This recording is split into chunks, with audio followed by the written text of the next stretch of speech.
Welcome back to Cartoon Universe. I'm Deepcut here with my co-host Hailey. We are joined today by Aaron and Justin of the Dragon Prince fame. Welcome back to the channel. How are you guys doing today? Awesome. It's chilly here in Los Angeles. Yeah, it's chilly today. It's definitely It goes chilly. back and forth. It was like Blood, yeah. It was like summer last week. It's crazy. So we've got some questions here for you to start us off. Now that we've got you here and the fans have seen season 7, tell us about the journey to how we got to this ending.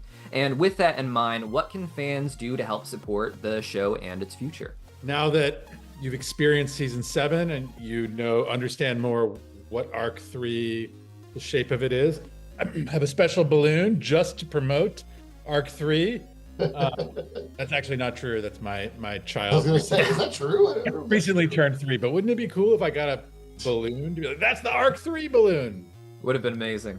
I mean, we've been very lucky to be on a journey where not only have we had the support and funding from our partners, Netflix, where we've had an amazing team who has been a part of the vision and helped us grow and shape the vision and grow this story. So having this creative opportunity has been amazing, and having an audience and community who are so connected to this world and these characters is what a gift to feel so energized. Even when it went wrong, even when there were moments when they were like, this is not the season I was hoping it would be. I waited, or the bumps around season 4 or things like that are worth it because it came from passion and commitment to this. Anyhow, so I feel very lucky to have been on that journey. To not make this an incredibly long answer, our saga plan had always had 3 arcs in it, and there's some complexity around how arc number 2 evolved and how and why it finished in episode 7.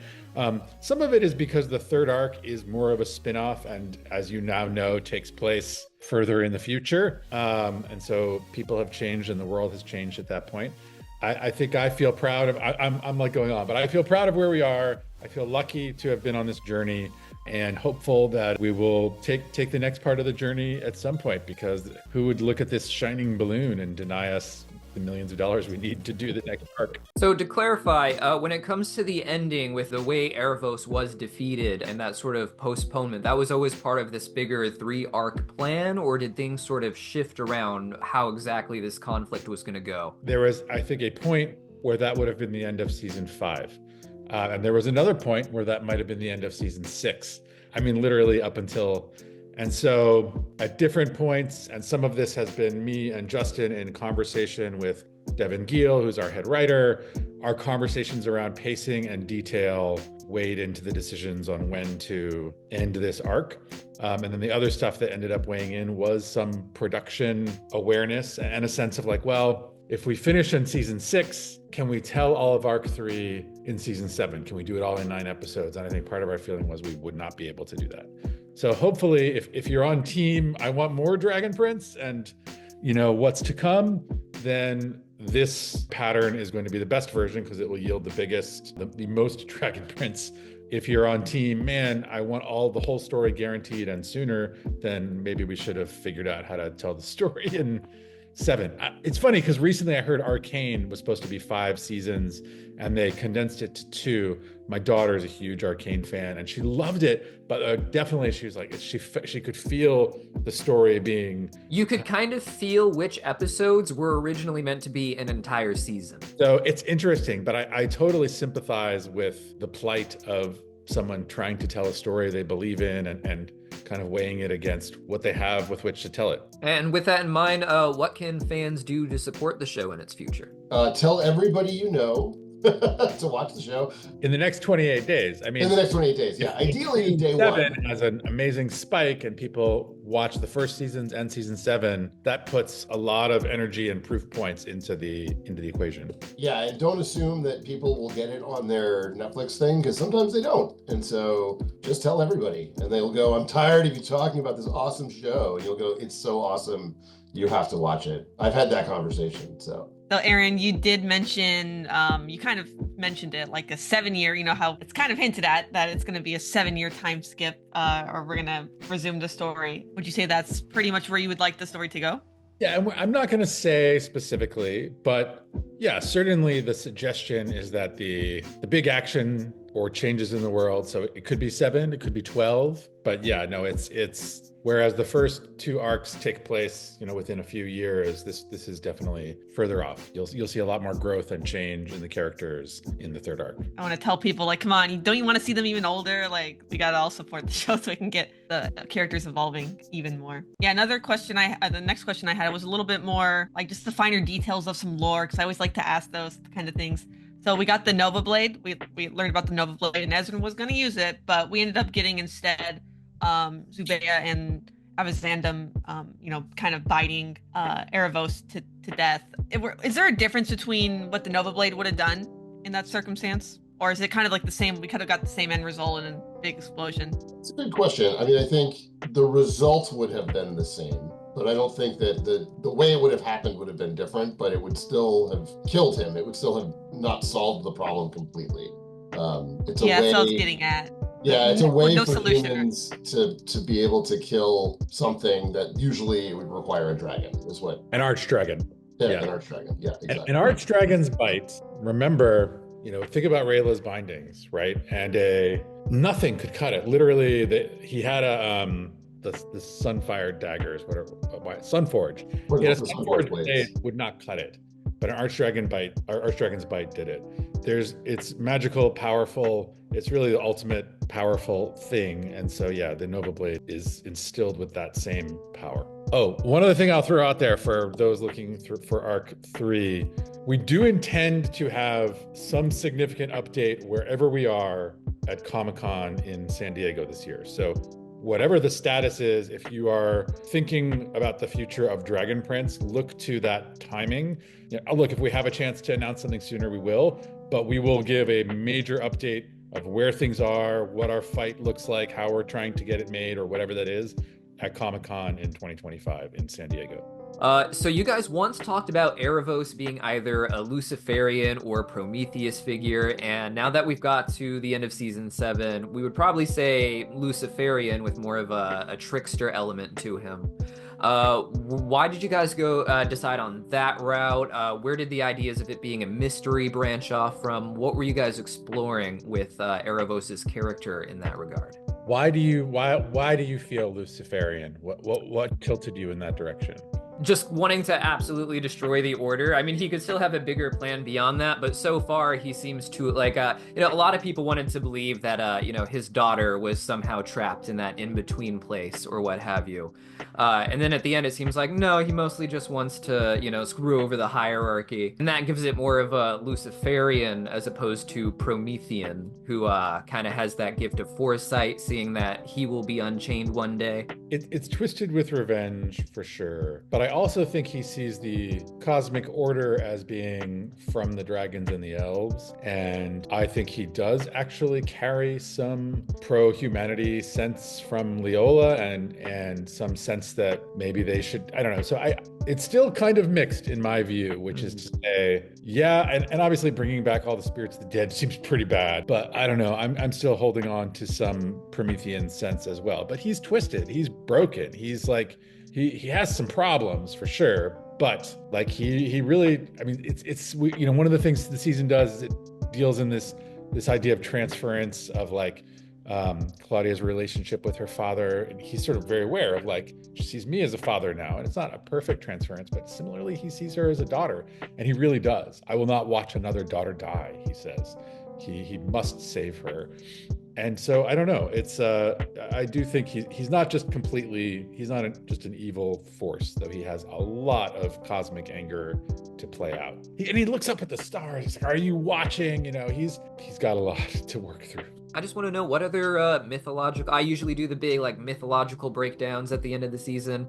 What other myths or inspirations should I be looking at? I'm trying to think. I mean, I think it's a pretty classic villain. I mean, I'm trying to think of a specific myth that inspired us beyond, like Prometheus and things like that. I don't think there's anything exactly specific. I mean, Devin's a huge Greek and Roman myth fan, so there's definitely moments from different myths that have ended up leaking in there specifically. I'm trying to think. I don't know, Aaron, did we have any other ones that we talked about the main one has been Prometheus all along, which is like, what, who and Lucifer, right? I mean, both. Yeah, and Lucifer, yeah, exactly. And including that Lucifer has a falling out with the greater cosmic. Yeah, that he's a fallen angel and not. But I think those are the sort of two big overarching ones for sure.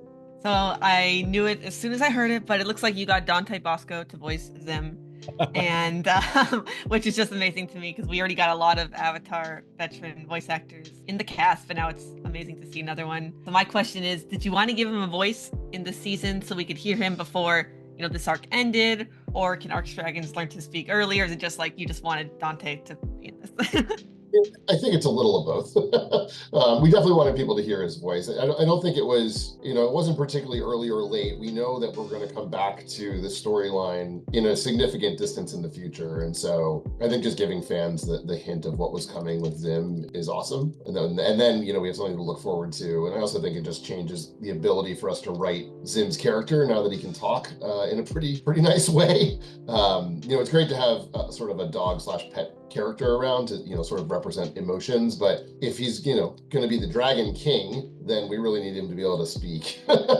So and then when Dante came up and he wanted to do it, obviously it was like, hell yeah, let's do this. And then in real life, the guy who plays Thunder is Chris Metzen, who is super creative dude at Blizzard and did all this cool stuff on World of Warcraft and stuff. So we got a pretty good dragon family going on now, I think. Yeah, we knew, it had to be iconic casting. And in addition to being an amazing actor, he connects to this community directly through the kind of creative DNA of this show. So he was just perfect. And it was thrilling to be able to work with him even for just a couple of minutes. We had been thinking about casting him as something else. His name popped up off and on throughout the casting process, and it was like, well, we want to say something really. It's a promise with him. It's like this. Yeah, exactly. And we wanted to say something really cool. We also internally there was some debate over whether to have Zim talk, and I'm curious to see if it becomes controversial among fans and the community. It's like, that was weird. I don't know. But we felt like it was a thing we wanted to do by the end of this arc and fulfill that and tell everyone that that's what was coming. So yeah, as a big Dragon fan, it made me sad to always think about that in Ezran's lifetime or any of their lifetimes, really. If Sim doesn't talk, that's going to be so sad because he eventually should be able to. But now that he can, I felt like, no, I'm happy. I'm happy at the end of the day. But speaking of things that I felt made me really happy, where it was Bird Haro and the theory that I had, personally, I had been hoping for since day one of the show, because for a while it was okay, maybe it's not actually happening. Then literally final moments, we got confirmation of it. So were you always planning to return to that? Was that something that you had planned 100%. And it was happening? So you just threw us off. Well, I accidentally threw you off because you're really dead. He's dead. Yeah, that's true. Haro's dead. The reason that happened was because it was the 5th show in a row in which most of the questions were about whether Haro was in the bird or not. And I was just like, I got to stop this now because otherwise that's all we're ever going to be talking about. And so I had to use sort of a clever answer. I didn't realize you had done that, but it was good. Yeah. Again, this one could be controversial. I know there are some points of view that well, what does that mean for the grief and the growing up and all the things? And it's it's a magical world, guys. It's cool. And it was also part of Viren's and Haro's last moments in an insane way that the more you think about what must have happened, it hopefully reveals something about their relationship that's important. Yeah, it makes sense. It made sense. There was always hints to that, so it's cool that it happened. Awesome. So a big question I have is, with the shift from 2 to 3 arcs, which characters were you most disappointed to have to postpone certain story points for? And what little hints can you give us of what's to come with that? Oh boy, I don't know. There's a lot. We have it's a huge world and there's so many characters, and there's just only so much time we have available to animate this stuff, right, and tell the story. So I wish we had more time. There was plans around, a little more time with Ezran and Anya, which I thought would have been interesting to see a little bit more of that. And there was a whole bunch of stuff that we had planned about them sort of having a day together, and some stuff we just didn't do. We got pieces of it, but I would have loved to have time to do all that stuff. I love Soren and Corvus. I would love to do a whole episode on Soren and Corvus doing something, but it never works because it's as awesome as that is, like it's not directly informing everybody, like one of the main things that's going on. So and we had all kinds of like fun ideas when we were pitching out for some of the stories in these seasons with those guys. Sorry, Aaron, go ahead. I know.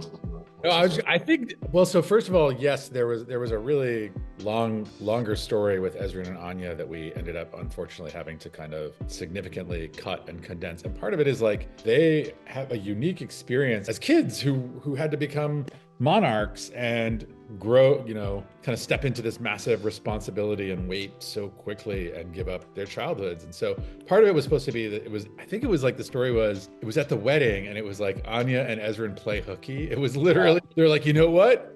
We don't have to be the king and queen here because our countries are back there. Yeah. Go get in some trouble. And it was great. It was so fun. And some of it was like kind of what should we do? Maybe we should let an advisor know we're doing this. It's like, no, that's the whole point. Don't let it. Like them screwing around almost became like they didn't know how to do it anymore, And so that would have been fun. Maybe we had like a whole, I feel like we pitched out a lot of this stuff and then we changed it. Maybe we could do an OGN about Anya and Ezra playing hooky. Yeah, one for the day or something. It was the day before the wedding when it was like all the royal crap was happening and they're like, this sucks. Let's do something else. But I think Deepcut is also asking, is there stuff in the third arc or what characters, like we had to put off things that... Yeah. And so to me, like that's tricky because I wouldn't want to spoil anything, but for sure, if you take that 7 years, you can apply it. Ezrin, look, imagine, who is he? 7+ years, let's put it that way. So that's one, but obviously also now like, Callum and Rayla's relationship, and what that will become. So yeah, 7 years is a long time, especially for anyone really. I was very shocked to see what happened with, Claudia and Terry. They broke up and, I assume it was a breakup and now they're like kind of separated and Claudia's alone. Is that something you always planned? I know you guys have been planning Terry out for a long time. Did you always think they would have to go their separate ways? Because, up until this point, Terry was always with Claudia. So it's just, so I'm wondering what your thought process and how far back you've been thinking about that. Remember pretty early on, Aaron and I had a bunch of conversations about what is she going to do. I don't know that we knew immediately whether he would choose to leave her or not. We wanted to follow the characters, but we definitely had conversations about, okay, well, we know that we knew she was going to be in a really bad spot, right, by the end. And so, we sort of, I think we left it open like we always do to see, how the character talks to us and what they're actually going to do in those scenarios. But I don't know. I had an inkling that he wasn't going to stick around. I don't know. He might not have, though, like depending on choices that we ended up with. So. And you see the seeds of their disconnect at the end of season 6 for sure. Just in the return of Aaravos in those moments and his response to Aaravos's backstory, seeing that it's not, maybe it started as a story of love, but it's become something else. Terry has a certain kind of wisdom. And then I think, but as Justin said, we knew there was going to be conflict. We didn't know where it would lead them. And then that's where we found ourselves. Yeah. Writing team, that's where we all found ourselves, was going, I don't think he sticks around after this. I think I remember even as early as putting up the season arc on the board being like, Terry, question mark?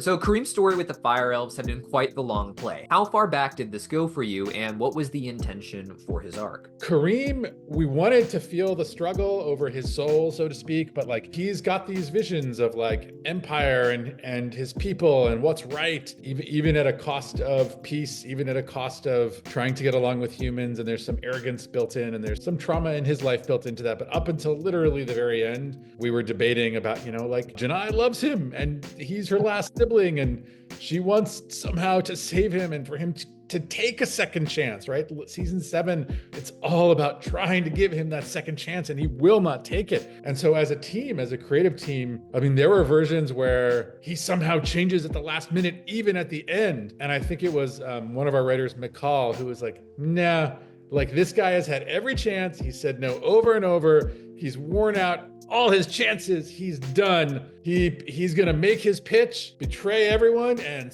it was like, you know what? You're right. That is the satisfying ending for that's where I think she also was like, he immediately falls for it again.